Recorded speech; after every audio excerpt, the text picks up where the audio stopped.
The airport was buzzing. Announcements echoed overhead. Wheels rolled across polished floors. People rushed, dodged, sighed, all chasing somewhere they had to be. But Vanessa King wasn't in a rush. She walked slowly, calmly. Each step measured, smooth, silent. Her black hoodie hung comfortably over her frame and her soft head wrap hugged her curls neatly underneath. She carried a single designer carry-on, sleek, purposeful, the kind that whispered success, not shouted it. She stood, out, not because she was loud, not because she was trying, but because she didn't try at all, and that made people stare. She walked toward the first-class check-in lane at gate C12. The line was short. Velvet ropes, polished counters, bright smiles, or at least they were smiling, until she got closer. The woman at the desk, mid-40s, blonde, sharp blazer, looked up and frowned. Her name tag said Claire. The frown wasn't confusion, it was evaluation, the kind that started at the top of your head and worked its way down, scanning for evidence that you belonged. Vanessa stopped at the front of the line. "Good morning," she said, calm, warm. Claire didn't answer. Instead, she glanced sideways at her coworker, a young white guy with a buzz cut and a grin too quick to hide. He whispered, "Coaches, the other line." Claire didn't laugh, but her smirk was enough. "This line is for first class only," she said firmly. Vanessa nodded, still calm. "I know." Claire blinked, then leaned forward slightly. "And do you have a first class ticket?" Vanessa started reaching into her bag. But before she could even unzip the pocket, Claire raised a hand. "We're a bit busy, ma'am. If you could please step aside." The word ma'am was coded in something sticky, not respect, resentment. Vanessa didn't move, just looked her straight in the eye. "I'm exactly where I'm supposed to be." Claire's smile was tight. Her voice dropped a tone. "Ma'am, I'm asking you to step aside until we finish checking in our actual first-class passengers." Behind Vanessa, a woman with a designer scarf coughed impatiently. A man in a suit muttered something under his breath. Vanessa heard it. Always a scene. But she said nothing.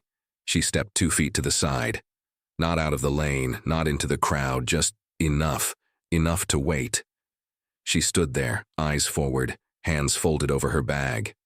Not angry, not defeated, just still. Claire glanced at her. Once. Twice, as if expecting her to give up and walk away. But Vanessa didn't flinch, and that made them uncomfortable. The quiet ones always do. For the terminal, before the ticket, before the stare down at gate C12, there was Atlanta, not the glossy side, not the side on postcards or music videos, the real side, where buses wheezed, sidewalks cracked, and school lockers didn't always. That's where Vanessa King grew up, a 1-bedroom apartment, 3rd floor, ceiling leaked every winter. The heater only worked when you didn't need it. Her mother, Denise King, worked 2 jobs. By day, she cleaned terminals at the airport. By night, she cleaned offices downtown. She had one rule: leave no dirt behind, not on the floor, not in your name. Vanessa listened. She watched her mother come home every night with sore hands, swollen feet, and still, a smile. At age 10, Vanessa would sit at the airport's arrival terminal after school, not to travel, not to board, but to watch. Watch people rush past, businessmen in suits, women in heels, laughter, luggage, kisses, goodbyes. It fascinated her, this parade of purpose. Her mom would sometimes pause next to her, wiping sweat from her brow. "You see that, baby?" she'd ask. Vanessa would nod. "That's the world," her mother said. "People will tell you you don't belong in it. You smile anyway. You show them with action." Vanessa never forgot those words. In high school, she kept her head down and her grades up. While others went to parties, she studied, not to prove anything, but because she knew she would need to be better, sharper, louder, harder, just to get half as far. She got into Howard University on a full scholarship, graduated with honors, then law school, Harvard, then clerkship, then a leap of faith. Vanessa opened her own civil rights legal firm by the time she was 31. No investors. No family connections, just grit. And a file cabinet full of injustice. She made headlines when she sued a major corporation for wrongful discrimination, made history when she won, and forced them to change hiring policy across 42 states. Now, she was headed to Zurich to speak at the World Justice Summit first-class keynote speaker. Her name printed on the lanyards, her face on the event banners, but to Claire and Derek, back at JFK, she was just a black woman in a hoodie, not a success story, not an award-winning attorney, just a problem. Someone to move aside, someone to ignore, someone who didn't look like she belonged in the line marked first class. But what they didn't know, what they never bothered to ask, was that Vanessa had earned her seat, not just with money, but with every step she had taken through prejudice, through resistance, through rooms where no one said her name until she forced them to. And today she wasn't going to raise her voice. She wasn't going to argue or plead or explain. She was going to stand still, calm, like her mother taught her, and let the truth speak for itself. The silence didn't last long, because in places like airports, where people move fast and think slow, judgment fills the gaps between boarding calls. Behind Vanessa, the line started to murmur. Low at first, just a whisper, the kind you're not supposed to hear but are meant to feel. A woman in pearls leaned toward her husband. She's clearly confused, she said. Poor thing. Another voice chimed in, sharper, younger. She probably won it on some radio contest or something. Man in a charcoal suit gave a single bitter laugh. Must be some kind of mistake. Vanessa didn't turn around. She just stood still. Still in the exact same spot Claire had told her to leave. Her hands rested gently on her carry-on. Her head held level. Her breathing slow, like she was waiting for something. Not permission. Not kindness, just time. Claire didn't look at her again. She went back to scanning other passengers in line, smiling wide for the man in the Rolex, laughing lightly with the older couple in fur-lined coats. It was a different performance. A different show. Vanessa watched it all from 2 feet away, invisible. Derek, the younger employee, kept glancing her way, smirking, as if daring her to speak up, to make a fuss, so he could call security and feel justified. But she didn't move, didn't take the bait. Then quietly, she reached into her bag. One smooth motion. She unzipped the side pouch, pulled out her phone, took a breath, opened her airline app, pressed the icon, waited a second, and there it was. Boarding pass. Seat 1A, first class. She tilted the screen toward herself, let it shine for no one but her. A quiet confirmation, the truth was right there, coded in pixels and barcodes. She didn't need to show them just yet. She wanted them to see themselves first, let them stew in the smugness, let them build their assumptions higher, so when they fell, the impact would echo. The couple behind her leaned forward. Miss, we're trying to get through. You're holding up the line. Vanessa turned slowly, smiled. Gently. I'm not in your way, she said. I'm exactly where I'm supposed to be. The woman scoffed. Claire looked up, visibly annoyed now. But before she could say anything else, Vanessa stepped forward.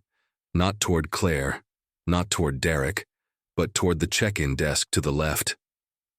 Different agent, younger, Asian. Sharp eyes, kind face, name tag, Lena. Vanessa placed her phone down on the scanner without a word. Beep. Lena looked at the screen, paused, then looked up, her eyes widening slightly. Oh. She straightened her posture, cleared her throat, then smiled. Not the fake kind. Ms. King, she said. Welcome. We've been expecting you. Claire froze. Derek dropped the boarding passes he was holding. The couple behind Vanessa stopped. Breathing, Vanessa turned just slightly and back toward Claire. Her voice, soft, level, lethal. You never asked for my name, she said. You assumed who I wasn't. She didn't wait for a response. She turned back to Lena and said, "Thank you." And with that, she walked past the velvet rope. Not with vengeance, with proof, because some people think they can measure your worth by your shoes, your skin, your silence. But truth has no uniform. It simply waits until it's time to scan in. Vanessa walked through the velvet rope with a grace that didn't need announcing. No dramatic hair flip, no head held higher than usual, just calm steps, straight spine, and the quiet weight of someone who knew exactly who she was. Lena, the check-in agent, was already printing her baggage tag. She smiled again, more genuinely this time. "I really admire your work, by the way," she said. Vanessa blinked, slight surprise in her eyes. "You know me?" Lena nodded. "I studied law. I watched your testimony on the Wilcox case last spring. You're the reason I switched majors." Vanessa let out a soft exhale. For a moment, her armor loosened. "Thank you," she said. Lena handed her ticket, added with a wink, "Don't worry. I'll make sure your bag gets treated very first class." Vanessa turned to head toward the security lane, but something pulled at her.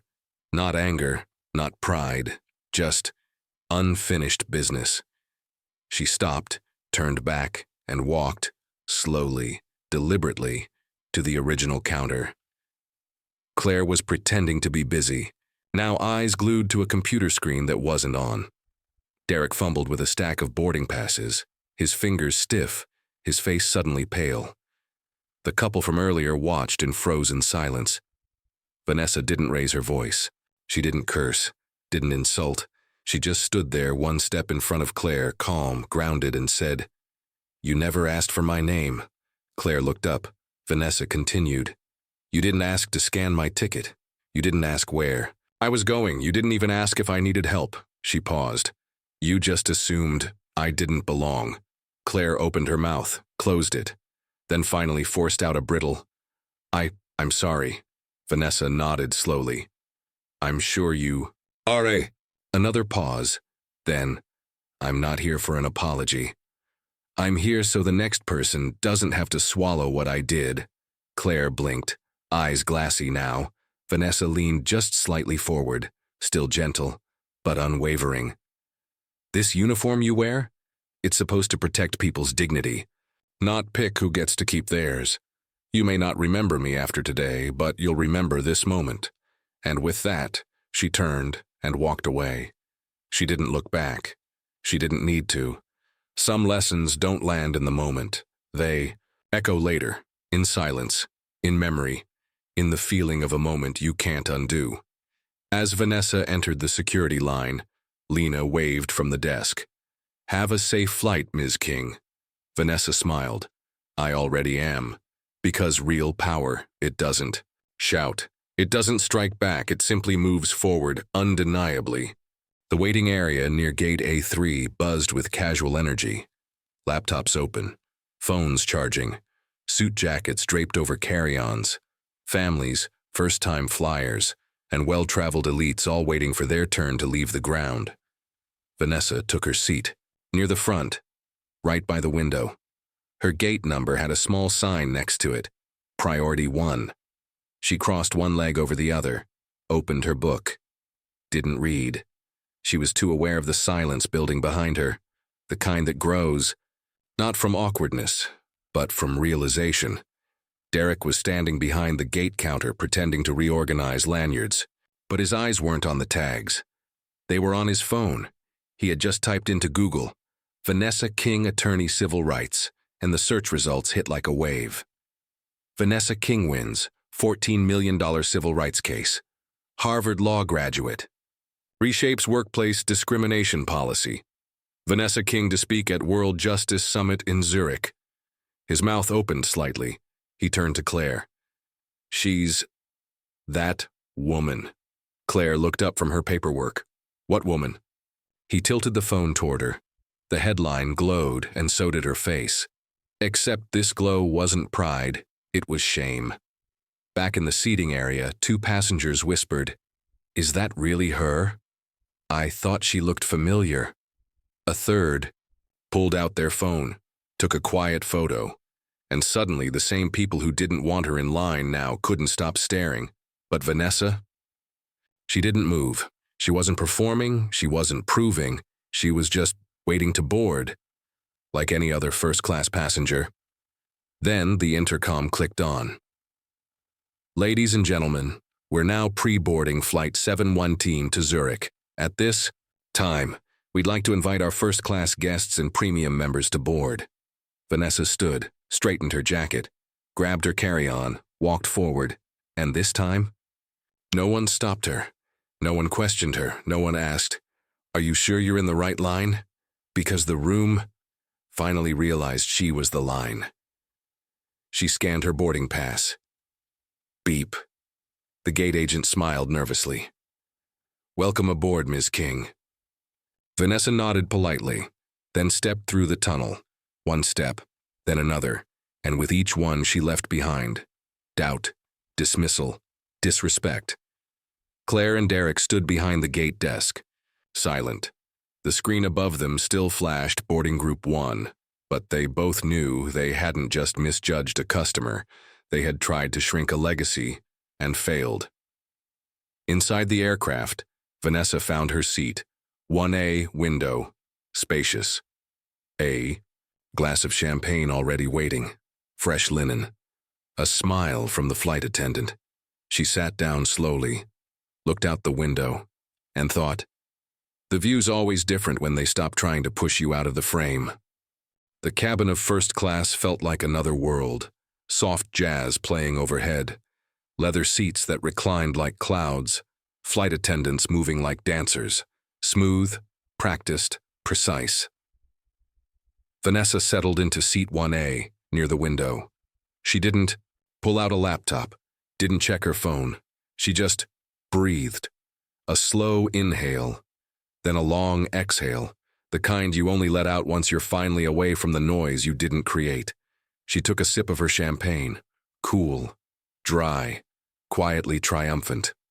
10 minutes passed, then footsteps, shaky, hesitant. Not the confident click of a stewardess, not the calm pacing of a fellow passenger. Vanessa didn't need to look up. She knew Claire, the same woman who told her to step aside, the same voice that said, "We don't have time for games." Now moving slowly down the aisle, holding her breath like she might choke on it. She stopped at row 1, cleared her throat. "Excuse me, Ms. King?" Vanessa turned, her expression still composed, not warm, not cold, just measured. Claire gave a tight, nervous smile. "I just wanted to say, I didn't mean to offend you earlier. It's been a hectic day and Vanessa held up one hand, not aggressively, just enough to stop the monologue before it turned into something she didn't ask for. "I believe," Vanessa said slowly, "that your job description includes efficiency, service, and professionalism." Claire nodded quickly. Yes, it does." Vanessa's gaze didn't waver. "But what I experienced back there wasn't a delay or a misunderstanding. It was dismissal." Claire swallowed. "Hard. I truly didn't mean—" Vanessa leaned forward slightly. "You didn't ask for my name. You didn't scan my ticket. You didn't pause long enough to consider that your assumptions might be wrong." She let the words settle, then added, "What you meant and what you chose to do are not the same." Claire's face turned a shade paler. She looked around. The other passengers weren't watching, but they felt the tension. Vanessa turned her eyes toward the window again, spoke without looking back. "There's no need to apologize, Claire. Just do better the next time someone who doesn't. Look like your idea of first class shows up at your desk." A pause, then, "That's all I ever needed." Claire didn't respond. She just stood there for a second, suddenly realizing how small the aisle felt. Then she turned and walked back the way she came. The flight attendant walked by a moment later. "You okay, Miss King?" Vanessa nodded, took another sip, then whispered, "I've been okay, I just needed them to catch up." Outside the window, the runway stretched endlessly forward. The sky, open, the clouds, waiting. And Vanessa? She leaned back into her seat, crossed her legs, and smiled, because this wasn't just a flight, it was a reminder, a statement, a truth. You can try to shrink me, but I'll still take up space. The cabin lights dimmed slightly. Engines rumbled beneath the floor. Low, steady, like the heartbeat of something powerful just waiting to rise. Flight attendants moved down the aisle, checking belts, trays, bags. Vanessa closed her eyes for a moment. Her hand rested lightly on the armrest, her fingers grazing the stitching. It wasn't about the luxury, it never was. It was about presence, being seen, being treated like you matter without needing to announce why. And yet, sometimes the world needs a little reminder. The intercom crackled, a soft beep, then the captain's voice, smooth, measured, professional. Good evening, ladies and gentlemen. Welcome aboard Flight 719 with non-stop service to Zurich. Polite nods. Soft rustling. Today's flight time will be approximately 7 hours and 40 minutes. Weather looks clear, and we're expecting a smooth ride. Vanessa barely listened, until there was a pause. Then the captain added something unexpected. Before we depart, we'd like to take a moment to recognize a very special passenger in our first-class cabin. Heads turned slightly, brows furrowed. People leaned just a little closer to the overhead speakers. Ms. Vanessa King, civil, rights attorney and keynote speaker at the World Justice Summit, is flying with us this evening. On behalf of our crew and this airline, Ms. King, thank you for your work and for choosing to fly with us. Silence.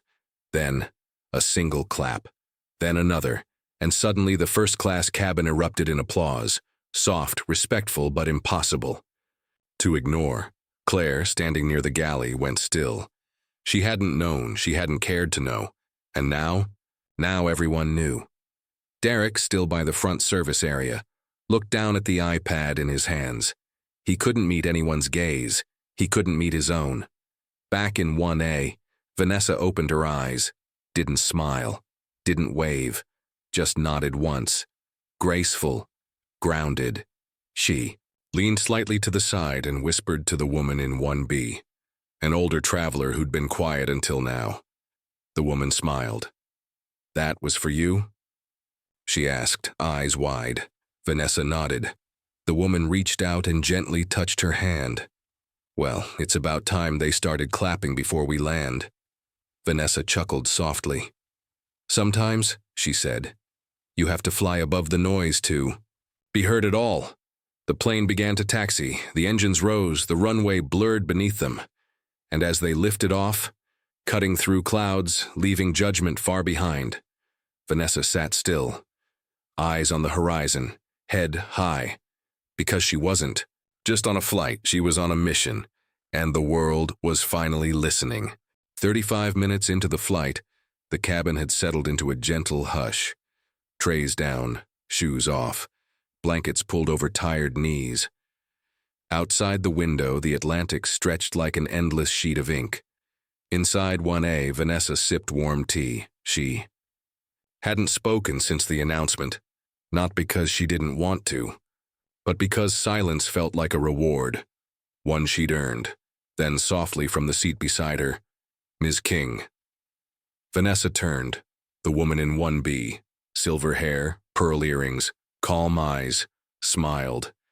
I didn't want to disturb you, but... She paused. I just wanted to say that was remarkable. Vanessa nodded, softly amused. The announcement? The woman smiled wider. No, you. They sat for a moment, just looking at each other. Then the woman extended her hand. I'm Judith, retired federal judge, 40 years on the bench. Vanessa shook her hand, eyebrows raised. Now I feel underqualified, she joked. Judith laughed. A real one. You reminded me of something I used to tell my clerks, she said. That law changes on paper, but dignity changes when someone stands their ground. Vanessa's smile faded into something softer. I didn't even want to make it a moment, she admitted. I just wanted to check in, sit down, fly. Judith tilted her head. And yet, here you are. They spoke for a long while, about courts, about protest, about the slow-moving wheels of justice and the speed of public humiliation. Judith shared stories of rulings that haunted her. Vanessa shared stories of clients whose names no one remembered, but should have. They talked about being underestimated, about walking into rooms full of suits and being treated like the intern until the first sentence out of your mouth flips the room upside down. Then Judith leaned closer. "I saw how you handled that woman at the counter." Vanessa exhaled. "I didn't want to destroy her." "No," Judith agreed. "You didn't. You held up a mirror and let her destroy her own illusion." Vanessa sipped her tea. "It's exhausting, sometimes, to always be the one who has to stay calm, stay composed, stay teachable even when others aren't." Judith nodded. "Being first in the room is always heavier than being loud in it." There was a pause. Then Vanessa asked something she rarely did. "Do you think it's working, all of it? The cases, the talks, the speeches, the quiet moments like that?" Judith didn't hesitate. "I think the world changes in inches, but it remembers the people who pushed it, 1 inch at a time." Vanessa looked back out the window. The sky was deep now, dark blue, starless, but somehow it still shimmered. Like something better was just beyond it. She turned back to Judith, smiled. "Thank you," she said. Judith smiled too. "No, dear. Thank you for not sitting quietly and coach just to make them comfortable." The wheels touched down with a soft bounce. Zurich. 6:14 a.m. local time. Outside, the mountains wore mist like a veil. The runway glistened beneath a gentle drizzle. Inside the aircraft, the cabin lights glowed with pre-dawn warmth. Vanessa opened her eyes. She had barely slept. Not out of anxiety, out of awareness, the kind that hums inside you when something bigger than personal has just happened. Passengers gathered their things, coats, bags, tangled earbuds, the quiet morning chorus of travel. But near the front, the flight crew moved with something extra in their step, as if they were part of something that mattered just a little more than usual. The captain appeared at the front of first class as the door prepared to open. He made his way to Vanessa's seat, bowed his head slightly. "Ms. King," he said, "it was an honor flying with you." Vanessa smiled. "You got us here safe. That's more than enough." He chuckled. "But what you brought on board, that was the real turbulence." She laughed softly and nodded. As the door opened and the jet bridge attached, the sound of rain tapping metal came closer. Then, flashes. Paparazzi. Photographers. Not swarming, but waiting. The way people wait for someone they already know is important. Vanessa stepped into the tunnel. A woman in a dark suit stood at the end. "Ms. King, welcome to Switzerland. Your car is waiting, press are in position, and the Minister of Human Rights sends his regards." Vanessa adjusted her bag on her shoulder, didn't speed up, didn't pause, just walked, like every step knew where it belonged. At the terminal window, slightly to the side, Claire stood with a few crew members. She wasn't supposed to be there, but she came anyway, curious, worried, ashamed.